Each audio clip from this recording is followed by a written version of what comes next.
Жогорку Евразиялык экономикалык кеңештин жыйынында Казакстандын, Орусиянын, Беларустун, Армениянын жана Кыргызстандын президенттери санариптик экономика, соодадагы интеграция, ошондой эле мунайдын, газдын жана мунай өнүмдөрүнүн биргелешкен рыногун түзүү маселелерин талкуулашты. Нурсултан Назарбаев ЕАЭП өлкөлөрү тышкы коркунучтарга карабай өсүштүн оң динамикасын сактап калганын белгиледи. Бул жылы соода саттыктын көлөмү өсүп, мындан сырткары биргелешкен ишканалардын саны көбөйүп, бүгүнкү күндө 10 миңди түзүүдө.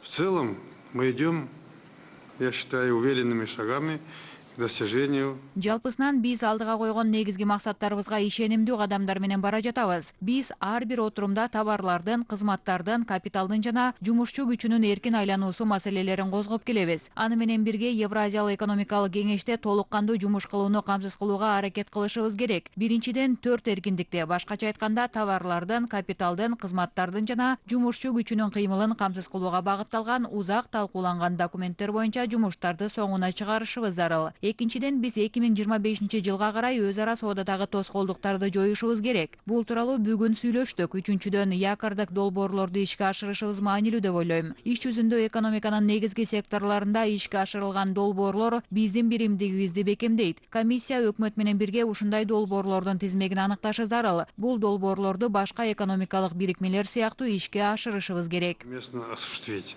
как это делают другие экономические объединения.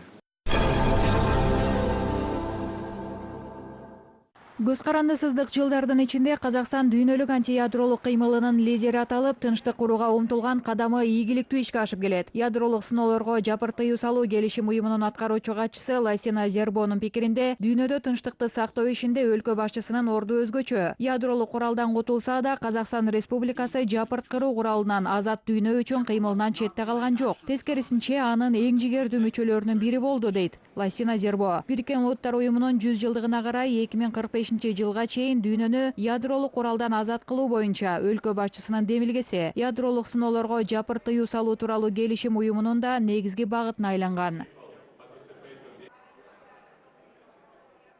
Initiated by Kazakhstan and President Nursultan Nazarbayev is an opportunity. Казакстандын президенти Нурсултан Назарбаевдин демилгелери ядролук сыноолордун оор натыйжаларын эске салып эле койбостон, жапырт кырып жок кылуу куралын таратпоо жана куралсыздандыруу максатында алгылыктуу иш-аракет кылууга үндөп жатат. Ушул жараянда Казакстан көч башында. Быйыл өткөндү эске алып, келечекке карайлы аттуу эл аралык конференция уюштурганыңарга ыраазычылык билдиребиз. Куралсыз дүйнө силердин демилге боюнча ядролук сыноолорго каршы эл аралык күндүн аркасында түзүлүп жатат. The younger generation to use for CTBT. Казакстандын борбору Сириядагы чыр-чатактарды жол жоболоштурууга багытталган эффективдүү аянтка айланды. Астанада 11-чи жолу ушул өлкө өкмөтүнүн өкүлдөрү, куралданган оппозиция, Түркия, Орусия жана Иран сыяктуу кепилдик берүүчү өлкөлөр, ошондой эле буунун атайын өкүлү чогулду. Бүгүнкү күндө чет өлкөлүк серепчилер Астана жараянында кабыл алынган чечимдердин маанилүүлүгүн жогору баалашат. Все-таки изменения есть в лучшую сторону. Очень серьезно подготовился МИД. Сириядагы кырдаал өзгөрдү деген үмүт бар. Казакстандын тышкы иштер министрлиги бул жыйынга жакшы даярданган. Катышып жаткан делегациялар менен солгундуу оппозиция өкүлдөрү маанилүү маселелерди козгоп жатышат. Дал ушундай раунд мурда өткөн эмес деп ойлойм. 3 кепилдик берүүчү өлкө Орусия, Иран жана Түркия жолугушту. Күн тартибинде Сириянын аймактык биримдик маселеси кеңири талкууланууда. Бул багытта бир аз дипломатиялык аракеттер колго алынып жатат. Ошондуктан эртеби кеч Сирияда тынчтык жашоо башталарына ишенем. Бүгүнкү күндө өлкөнүн абалын жакшыртуу үчүн керектүү бардык дипломатиялык аракеттер жасалып жатат.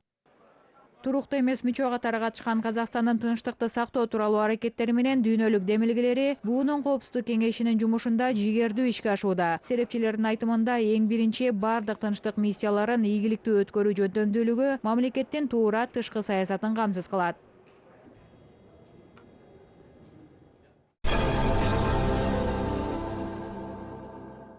Караганды облусу Казакстандын стратегиялык маанилүү өнөр жайлуу аймагы. Облус өлкөнүн индустриялык өнүгүшүнө алгылыктуу салым кошуп келет. Акыркы 5 жылда Караганды облусундагы өнөр жай өндүрүшүнүн жигердүүлүгү 50%га өстү. Жалпылап алганда экономиканын бардык негизги тармактарында өсүү байкалат. Бул аймактагы инвесторлор менен жергиликтүү ишкерлердин бизнести өнүктүрүүгө кызыгуусун жаратты. В регионе действует 84. Облуста 84 000 чакан орто ишмердүүлүк бар. Экономикалык сегменттин 1/3 ушул жерде иштейт. Чакан жана орто бизнес өнүмүнүн көлөмү 1 триллион теңгеге жетти. Биз мамлекеттик программалардын аткарылуусун өнүмдүү жумуш менен камсыз кылуу жана элдик ишкердүүлүктү өнүктүрүүнү улантабыз. Натыйжасында облус экономикасына 170 миллиард теңге инвестиция салынды. Башкача айтканда, 1 теңге субсидия 20 теңге жеке инвестицияларга барабар. Караганды облусунун өндүрүштөгү өсүшү жалпы экспорт көлөмүн 8%га өстүрүүгө мүмкүнчүлүк берген. Бул көрсөткүч менен Караганды облусу республика боюнча 1-чи орунга чыкты. Жалпы 5 жылда 20 миллиард долларлык товар чет өлкөгө чыгарылган. Облуста түстүү жана кара металлды өндүрүү тармагында оң динамика байкалат. Белгилеп айта турган болсок, жезказгандагы жез эрүүтүү заводун жаңыртуу аркылуу ишкананын өндүрүштүк кубаты жылына 400 000 тоннага жогорулайт. В рамках этой дорожной карты будет инвестировано. Ушул документтин негизинде алдыдагы 3 жылга 300 миллиард теңге инвестиция бөлүнүп, өндүрүш кубаты бир нече эсеге жогорулайт. Аны менен катар экологиялык коопсуздук иш-чараларын бекемдөө үчүн да каржы булактары табылып жатат. Инвестиции в улучшение вопросов экологии. Караганды облусунда наркы 1 триллион теңгелик 33 жаңы ири инвестициялык долбоор ишке ашырылууда. Алардын жарымына чет өлкөлүк инвесторлор өз салымын кошуп жатат. Мындай долбоорлордун бири Дүң бөлүштүрүү борбору. Бул долбоор соода жүргүзүү менен логистикадагы буга чейин болбогон жаңы ыкма катары табылат. Бир мезгилде кампада 12 000ден ашуун ар түрдүү өнүм сакталып, жүктөө аянттары бир убакытта 150дөн ашуун машинаны кабыл алат. Бул долбоор ишкерлердин товарларын бир жерде сактап, сатуу мүмкүнчүлүктөрүн берет. Аны менен катар борбордо экспорттоо жана импорттоо жолдору бар. Ага кошо ушул борбордон товарларды унаа жана темир жол аркылуу ташуу ишке ашырылат. Жаңы долбоордо электрондук аянттар да орнотулат. Карагандылык фермерлер да Казакстан экономикасына алгылыктуу салым кошуп жатат. Аймактын чарбачылыктары биринчи жолу өлкөнүн рыногуна чыкты. Жыл башынан бери 700 тонна уй жана кой эти экспорттолгон. Бул өткөн жыл менен салыштырганда 3 эсеге көп. Жакында Кытай рыногуна 20 тонна эт жөнөтүлдү. Жылдын аягына чейин дагы 1000 тонна эт экспортко жөнөтүлөт.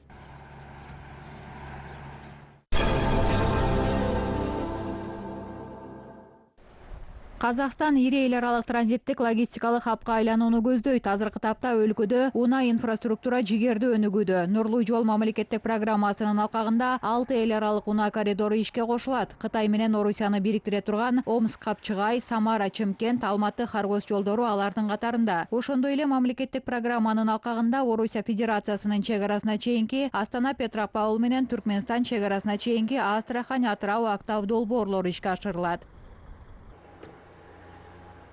Все международные коридоры уже в 2020 году полностью будут работать. Соответственно, по программе. 2020 жылы бардык эл аралык коридорлор Нурлуу жол программасынын алкагында иштейт. Кээ бир жер тилкелериндеги жумуштарды аяктадык, кээ бир бөлүктөрү жакында аягына чыгат. Натыйжасында транзиттик мүмкүнчүлүк бир нече эсе өсөт.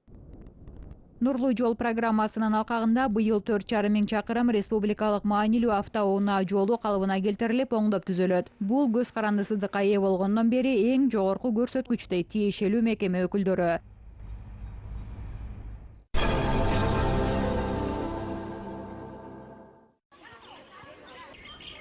Өзбекстанда мугалимдердин макамын жогорулата турган мыйзам даярдалып жатат. Аталган мыйзамда мугалимдердин укуктары менен милдеттери камтылат. Серепчилердин пикиринде эми алардын кызыкчылыктары корголуп, сапаттуу билим берүү үчүн ыңгайлуу шарттар түзүлөт. Мындан башка мугалимдер окуу пландарын, окутуу формаларын жана усулдарын тандоо эркиндигин алып, автордук укукту коргоо программалары менен окуу куралдарын даярдай алышат. Очень приятно, что именно статус учителя сейчас повышается. Мугалимдин макамы көтөрүлүп жатканы кубанычтуу жагдай. Көчөдө бара жатсаңыз, мугалимге урмат менен карашат. Өкмөтүбүздүн аркасында бардык мектептерде интернет желеси өнүгүп жатат. Анын аркасында биз башка мектептердин мугалимдери менен тажрыйба алмашып, бири-бирибизден жаңы технологиялар боюнча ой бөлүшө алабыз. Других школ мы делимся информацией, новыми технологиями. Жаңы мыйзамда педагог укугу менен бирге коомдук шарттар да каралган. Башкача айтканда, шаардан айылга келген жаш адистер турак жай менен камсыз болуп, чакан насыя алат. Аны менен бирге мугалимдердин билим деңгээли эми окуучусунун жетишкендиктери менен бааланат. Мугалим ата-эне менен да тыгыз байланыш орнотушу керек. Дасыккан мугалимдердин пикиринде, окутуучулардын макамын көтөрүү жаш адистерди мектепке тартууга жардам болот. Это для нас дает огромный стимул для того, чтобы работать, для того, чтобы заниматься воспитанием нашего поколения, да? Бул мыйзам бизге ири тажрыйба берет. Мугалимдерди келечек муунга сапаттуу билим берүүгө шыктандырат. Быйылкы жылдан баштап бизди бардык талаа жумуштарынан бошотту. Эмне үчүн? Сабакка жакшы даярданып, интернет, мультимедианы, кошумча ресурстарды эффективдүү пайдалануу үчүн. Свободно могли готовиться на свои уроки, там, использовать дополнительные ресурсы, например, интернет, мультимедиа. Акыркы жылдары Өзбекстан билим берүү системасын жакшыртуу саясатын жигердүү жүргүзүп келет. Башкача айтканда, багыт катары кызмат кыла турган эң мыкты эл аралык тажрыйба инновациялык билим берүү технологияларын киргизүү, материалдык техникалык базасын жакшыртуу жана чет өлкөдөн билимдүү адистерди тартуу.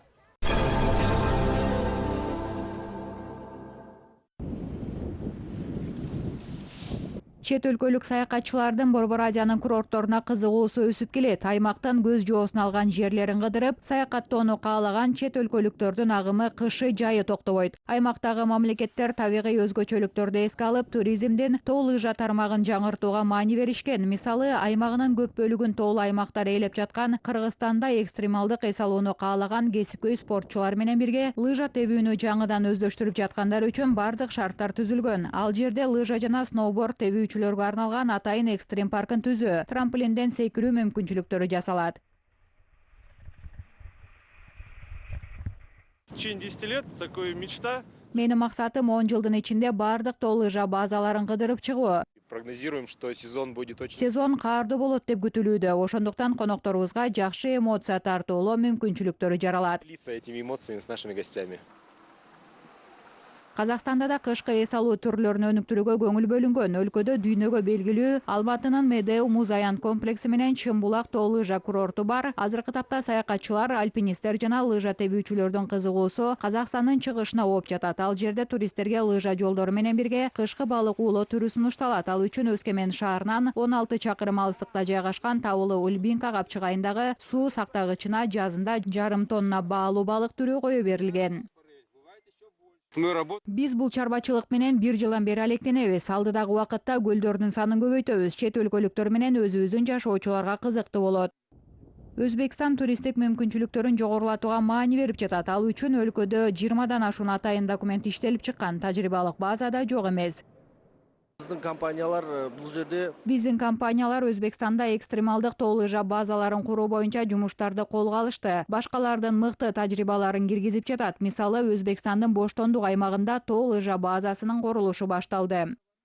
Серепчилердин айтымында Борбор Азия туристтер үчүн жаңы экзотикалык аймакка айлануусу толук мүмкүн. Аймактагы өлкөлөр муну жакшы билишет. Ошондуктан керектүү инфраструктура менен кызмат көрсөтүү түрлөрү өнүктүрүлүүдө.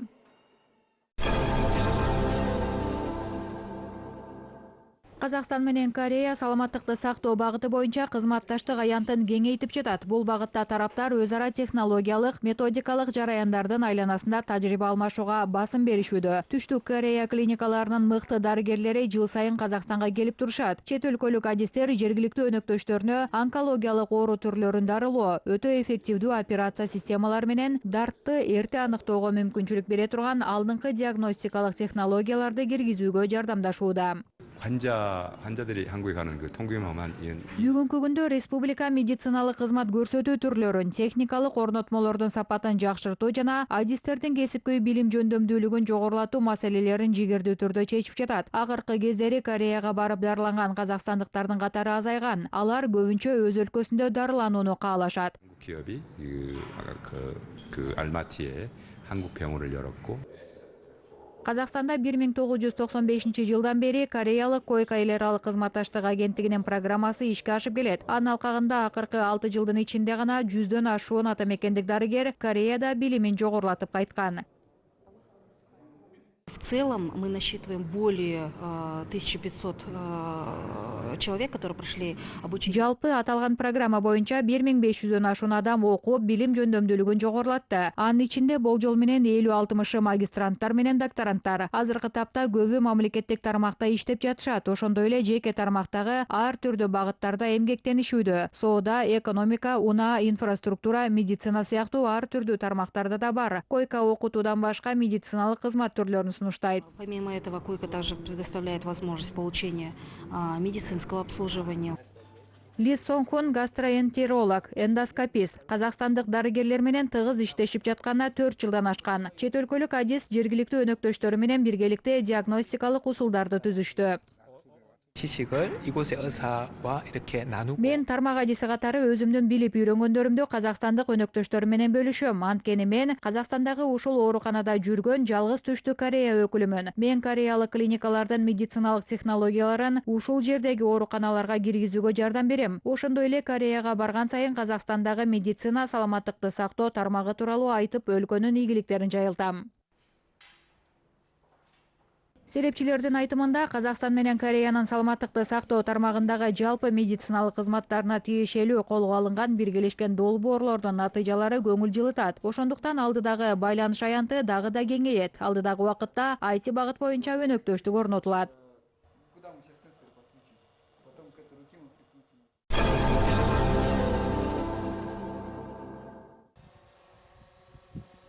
Технологиялар менен инновациялардын баары талаада пайда болгон, бара-бара бүткүл дүйнөгө тараган. Улуу тала менен байыркы маданияттын маанилүүлүгүн өз макаласында Казакстандын президенти белгилеп өттү. Мурастын маани-маңызына илимий ассоциациянын өкүлдөрү да токтолуп жатышат. Окумуштуулардын айтымында тарыхый өнүгүүнүн өткөнү менен келечегин 1000 жылдыктарды талдоонун аркасында көрүүгө болот. Байыркы изилдөөлөр жана заманбап ыкмалардын жардамы менен коомдун материалдык жана руханий маданияты өнүгөт дешет алар.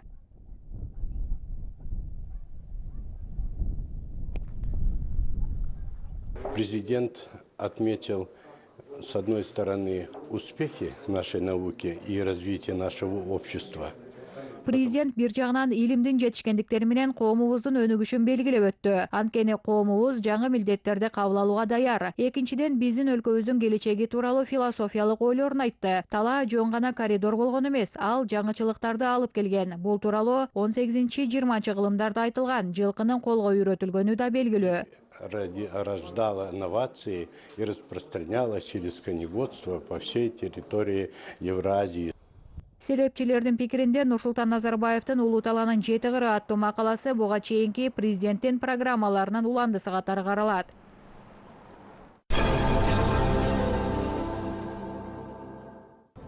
Портреттер, графика, абстракция, заманбап дүйнөнүн көрүнүшү сүрөтчүнүн көзү менен. Астанада орусиялык кылгалем чеберлери Константин менен Екатерина Грачевтердин актуалдуу реализм көргөзмөсү ачылды. Чыгармачылык менен өмүрдө баш кошкон эки чебер 60-ка жакын мыкты эмгектерин сунуштап жатат.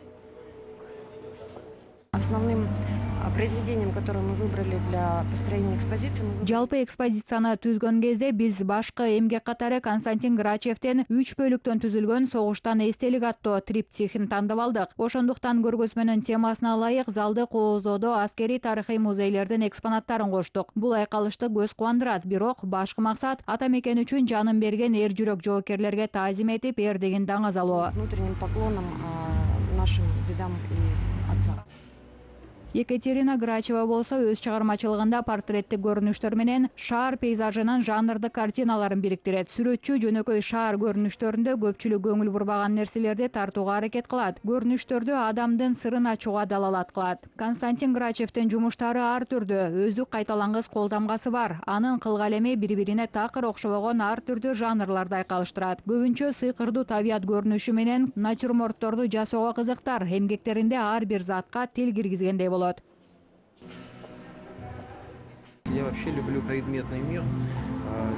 Сам часто пишу натюрморты, собираю различные предметы, в них.